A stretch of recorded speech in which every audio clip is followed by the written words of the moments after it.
कृषि मंत्री जेपी दलाल की अगुवाई में तिरंगा यात्रा में उमड़ा राष्ट्रप्रेम और देशभक्ति जन सैलाब। कृषि मंत्री जेपी दलाल ने भरा युवाओं में राष्ट्र प्रेम का जज्बा। तिरंगा यात्रा का जगह जगह ग्रामीणों ने की पुष्प वर्षा कर किया स्वागत।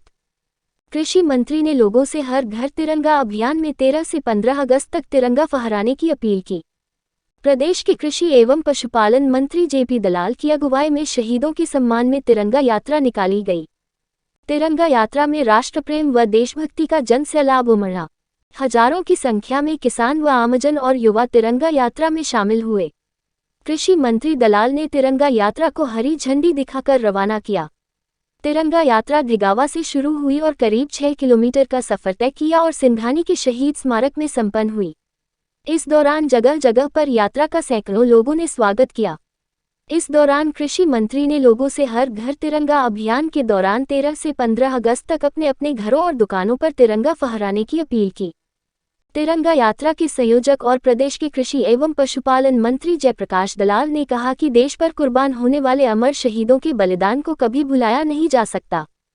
उन्होंने कहा कि हमारे लिए तिरंगे का मान सबसे पहले है, जिसके लिए अमर शहीदों ने अपना बलिदान किया। उन्होंने कहा कि हजारों की संख्या में उमड़ा ये जनसैलाब इस बात का प्रमाण है कि लोहारू क्षेत्र के लोग राष्ट्र की आन बान और शान को किसी प्रकार की आंच नहीं आने देंगे और जब भी देश को बलिदान की जरूरत होगी तो वो सबसे आगे होंगे। उन्होंने कहा कि आज पूरा देश प्रधानमंत्री श्री नरेंद्र मोदी के साथ खड़ा है। इस दौरान तिरंगा यात्रा का जगहों जगहों पर भव्य स्वागत किया गया। यहाँ गांव के लोगों ने कृषि मंत्री जयप्रकाश दलाल का फूल मालाओं से बड़ी ही गर्मजोशी से स्वागत किया। तिरंगा यात्रा धिगावा के मुख्य मार्ग से होते हुए सिंघानी पहुंची। तिरंगा यात्रा पर ग्रामीणों ने पुष्प वर्षा की। यात्रा के समापन अवसर पर सिंघानी के शहीद स्मारक पर पुष्पांजलि अर्पित की गई। इस मौके पर कृषि मंत्री जेपी ने कहा कि जो शहीदों के सम्मान में निकाली गई है, लोगों को प्रेरणा देगी। उन्होंने कहा कि इतनी विशाल संख्या में तिरंगा यात्रा में हजारों की संख्या में मोटरसाइकिलों का शामिल होना केंद्र और राज्य सरकार की जन कल्याणकारी नीतियों में आस्था व्यक्त करता है। उन्होंने कहा कि गरीब किसान और मजदूर को किसी प्रकार की दिक्कत नहीं आने दी जाएगी। सरकार की हर योजनाओं का लाभ पारदर्शी ढंग से जरूरतमंद तक पहुंचाया जाएगा। हमें पड़ेगा, ऐसा नहीं कि छोटा मोटा स्मारक करोड़ों रुपए की लागत से स्मारक पड़ेगा। तो आज हमने ये जो प्रोग्राम रखा है, आपके बीच में रहेंगे, तो मंत्री जी के ये आदेश थे कि 2-3 घंटे यहाँ रहेंगे। जितनी भी शिकायतें होंगी, आपकी शिकायतें हमने रिकॉर्ड कर ली है।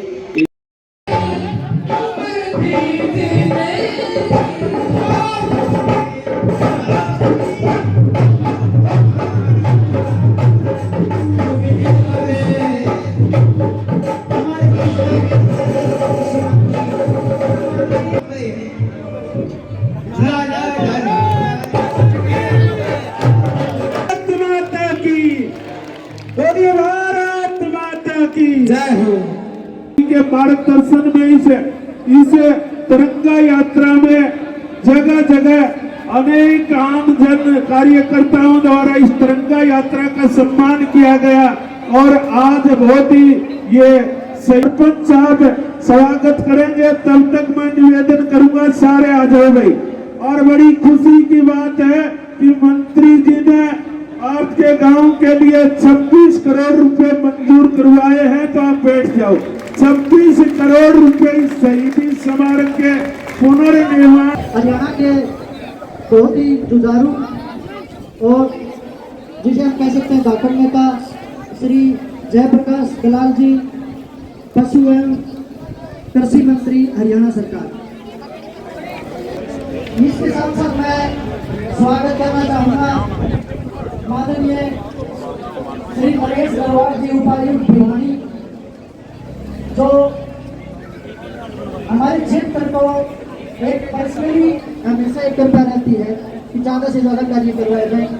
श्री नरेश नरवाल जी उपायुक्त भिवानी का भी मैं यहाँ पहुँचने पर हार्दिक अभिनंदन करता हूँ, स्वागत करता हूँ। एडीसी मैम अनुपमा मैम जी, आपका भी बहुत बहुत स्वागत करता हूँ। युवा क्लब के सारे साथी, माताएं, बहनें और प्यारे बच्चों, से युवा क्लब की तरफ से मुझे न्योता मिल रहा था और क्योंकि मंगलवार को हमारी मीटिंग होती है चंडीगढ़ में, तब जाके देश आजाद हुआ।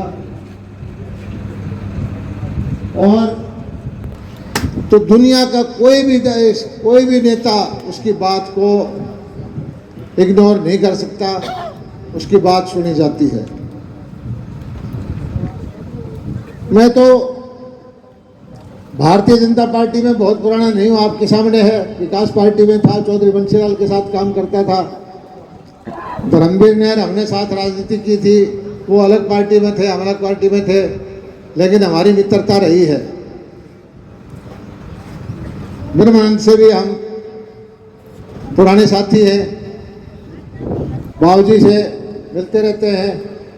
बहुत सारे लोगों से हमारा आना जाना संपर्क रहा है। चुनाव से पहले भी, विधानसभा का चुनाव तो मैं यहाँ आज इस ऐतिहासिक गांव सिंघानी के अंदर, जहां 8 अगस्त 1935 को अपने हकों की लड़ाई लड़ते हुए 23 आदमी शहीद हुए थे, उनकी यादगार में हमने उनको सम्मान देने के लिए, उनको शहादत की याद करने के लिए कार्यक्रम किया गया। और इसके साथ साथ हमारा जो तिरंगा यात्रा निकाली गई गाँव से लेकर के सिंघानी तक, और साथ में इस गांव के अंदर जो वृद्धावस्था पेंशन, पीले कार्ड, चिरायु योजना, किसी भी तरह की जो आउटरीच प्रोग्राम के तहत काम आते हैं वो काम भी किए गए। इस गांव के अंदर एक कार्यक्रम में बड़ा खुशी का माहौल है।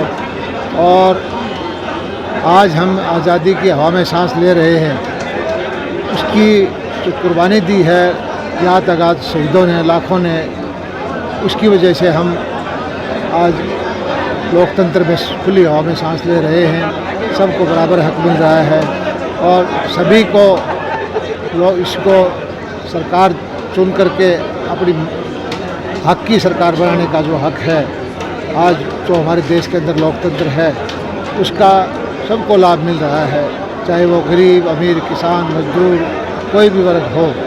तो खुशी का माहौल है। और हमने भारतीय जनता पार्टी 8-9 अगस्त से लेकर 15 अगस्त तक पूरे प्रदेश के अंदर इसी तरह तिरंगा यात्रा निकालेगी। कहीं शहीदों की जहाँ भी मूर्तियाँ होगी वहाँ माल्यार्पण करेगी और शहीदों की मूर्तियों से मिट्टी ले करके उसको इकट्ठा करके हम दिल्ली लेके जाएंगे।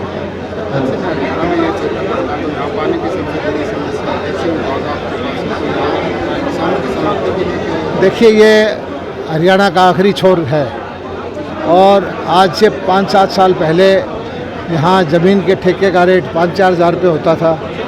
नहरी पानी नहीं आता था, सरकार की सुविधाएं कम मिलती थी, लेकिन आज किसान यहाँ खुश है। उसको बीमा मिलता है, उसको मुआवजा मिलता है, उसको भावांतर भरपाई की योजना मिलती है, उसकी मंडी में फसल का अच्छा भाव मिलता है, उसको स्प्रिंकलर की सुविधाएं मिल रही हैं, उसको टैंक बनाने की सुविधाएं मिल रही हैं। हर तरह की सुविधाएं जहाँ उस किसान का जो हक है वो मिल रही है। इसलिए इस किसान क्षेत्र के अंदर बड़ा खुशी का माहौल है।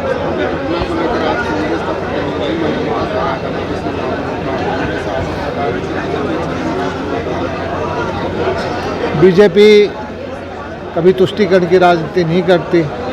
कांग्रेस ने हमेशा ही तुष्टीकरण की, जाति पाति की, इलाकावाद की राजनीति की। बीजेपी राष्ट्रवाद की राजनीति करती है कि राष्ट्र पहले, पार्टी बाद में, और इसीलिए आज सारा देश एक सूत्र में बंद करके प्रगति के रास्ते पर चल रहा है।